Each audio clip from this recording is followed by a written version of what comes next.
Target 2 scheme के मुताबिक monthly 60,000 तक आपको टैक्स देना होगा। ये किन किन सिटीज़ पे अप्लाई होगा, आज के इस छोटे से टॉपिक के अंदर हम इसको स्टडी करते हैं। आप देखें प्रैक्टिकल लर्निंग, उसमें हूँ फ़हीम महबूब। वापस आते हैं टॉपिक के ऊपर। तो टारगेट 2 स्कीम के हवाले से हम डिफरेंट लेक्चर दे चुके हैं, जहाँ पे हमने डिस्कशन की थी। ये बेसिकली एक SRO इशू किया गया था मार्च के अंदर। उसके बाद इसकी डेडलाइन दी गई कि आप अपने जो शॉप का डाटा है वो उसको रजिस्टर्ड करें। अब जुलाई में आके एक उन्होंने डॉक्यूमेंट इशू किया है। पहले सबसे पहले हम एक न्यूज़ देख लेते हैं, जहाँ पे उन्होंने बताया है कि जो डिफरेंट एरिया है, जैसे इस्लामाबाद है, कराची है और डिफरेंट सिटीज़ हैं। अभी मैं आपको लिस्ट भी दिखाता हूँ जो डॉक्यूमेंट इशू किया गया ग्रुप के अंदर, वैसे मैंने ऑलरेडी शेयर किया हुआ है।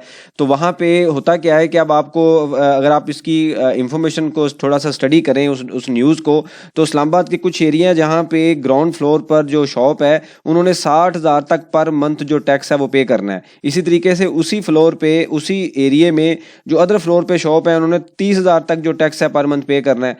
सेम इसी तरीके से कराची के अंदर भी ये कुछ एरिया जहाँ पे 60,000 तक मैक्सिमम जो टैक्स है पर मंथ आपने पे करना है। मतलब 60,000 मल्टीप्लाई बाय 12 करें तो एक अच्छी खासी अमाउंट बन जाएगी। तकरीबन 5-6-7 लाख, 6.5 लाख की जो अमाउंट है जितनी भी बनती है, वो 6,20,000 की जितनी भी अमाउंट है वो हमने पे करनी है। अब यहाँ पे उन्होंने बता दिया है कि किस किस एरिया में कितना कितना टैक्स है। अब मसला ये है कि भाई ताजरों के ऊपर तो ऑलरेडी जो 236H का जो टैक्स है वो अप्लाई हो चुका है। अगर कोई फाइलर है तो वो ऑलरेडी 0.5% दे रहा है, अगर कोई नॉन फाइलर है तो 2.5% दे रहा है। तो ये टैक्स क्या चीज़ है? क्या ये टैक्स इससे केस एडजस्ट होगा, या इसकी जो इसके बाद में कहा जाएगा कि जी ये टैक्स एडजस्ट नहीं हो? अब कुछ जगह पे ये भी आ रहा है कि टैक्स एडजस्ट नहीं होगा, या इस टैक्स को पहले की तरह ख़त्म कर दिया जाएगा, सिर्फ यही टैक्स आपने देना है। तो डिफरेंट तरह की अभी कन्फ्यूजन है जो कि अभी क्लियर नहीं हो रही। बहरहाल एक डॉक्यूमेंट जो आया है वो मैं आपको दिखा देता हूँ कि जो डॉक्यूमेंट इशू किया गया है इसके अंदर उन्होंने पूरी डिटेल में एक 22 जुलाई को ये डॉक्यूमेंट इशू किया है, जहाँ पर उन्होंने बताया कि भाई हमने मार्च में 457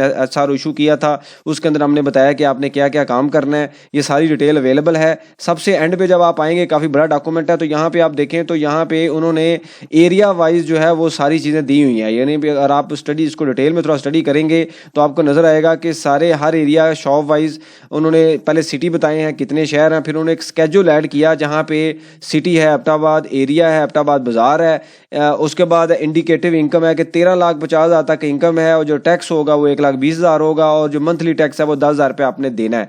ये हर महीने आपसे कलेक्शन की जाएगी। ये सारे हर सिटी में हर एरिया को आइडेंटिफाई करके उसकी वैल्यूएशन करके उसकी शॉप उस एरिया के मुताबिक जो टैक्स है गवर्नमेंट ने कैलकुलेट किया है। तो ये सारी जो इंफॉर्मेशन अवेलेबल है इस डॉक्यूमेंट के मुताबिक आप देख सकते हैं कि आप कहाँ पे फॉल कर रहे हैं। तो फिर अकॉर्डिंगली जो अभी आ रहा है कुछ टाइम के बाद आपसे फॉलोअप लेगा और जो टैक्स है उसकी चार्जेबिलिटी स्टार्ट हो जाएगी। मेरी इंफॉर्मेशन के मुताबिक एक फील्ड फोर्स को डेवलप किया जा रहा है। ये जो फोर्स होगी इसका काम ही ये होगा कि वो डिफरेंट शॉप्स पे एरिया पे जाएंगे और उनसे वहाँ पे जाके फिजिकल रिकवरी करेंगे, और बाय फोर्स आपको रजिस्टर्ड किया जाएगा। तमाम जो डाटा है वो टारगेट 2 स्कीम के अंदर ऐड किया जाएगा और बाय फोर्स आपको कहा जाएगा कि आप रजिस्टर्ड हो। तो ये काफ़ी बड़ा टैक्स हो जाएगा, काफ़ी बड़ी अमाउंट होगी। अब डिफरेंट तरह के क्वेश्चन है कि जो बिजली के ऊपर टैक्स आप दे रहे हैं एडवांस टैक्स, क्या वो इसमें एडजस्ट होगा? जो आप परचेज करते हुए टैक्स पे कर रहे हैं 236H का टैक्स, क्या वो इसके अंदर एडजस्ट होगा? इसके अलावा कोई ऐसा टैक्स है जो आपने पे किया हुआ है, जैसे कोई गाड़ी ली है, कोई प्रॉपर्टी ली है, तो वो टैक्स आ रहा है, तो क्या वो एडजस्ट होगा, या ये स्टैंड अलोन टैक्स है वो अदर देन डैट है? तो डिफरेंट तरह के क्वेश्चन है जिसके ऊपर अभी कन्फ्यूजन है। हो सकता है फ्यूचर के अंदर इसके ऊपर फर्दर को क्लैरिटी आए। बहरहाल ये मैंने आपको बता दिया है कि अब डिटेल एक लिस्ट इशू कर दी गई है और इसके मुताबिक इसकी इंप्लीमेंटेशन अभी स्टार्ट हो जाएगी। तो आप इसको देख सकते हैं आप कहाँ पे फॉल कर रहे हैं। इससे रेलिवेंट कोई सजेशन हो, क्वेश्चन हो, मेंशन कीजिए। इसके ऊपर हम डिस्कशन करेंगे। जैसे ही कोई अपडेट आएगी तो एक डिटेल में इसके ऊपर एक लेक्चर बना दिया जाएगा, जहाँ से आपको क्लियर होगा कि आपने किस तरीके से कैलकुलेट करना है, पे करना है, और मंथली डिपॉजिट किस तरीके से करवाना है। और फर्दर जो है इसके ऊपर जो अपडेट्स हैं अभी डेली बेस पे आती रहेंगी, क्योंकि आपको पता नई चीज़ है, ये नई डॉक्यूमेंट आया, कोई डिफरेंट तरह की इसमें न्यूज़ आती रहेंगी। तो बहुत शुक्रिया, जज़ाकल्लाह।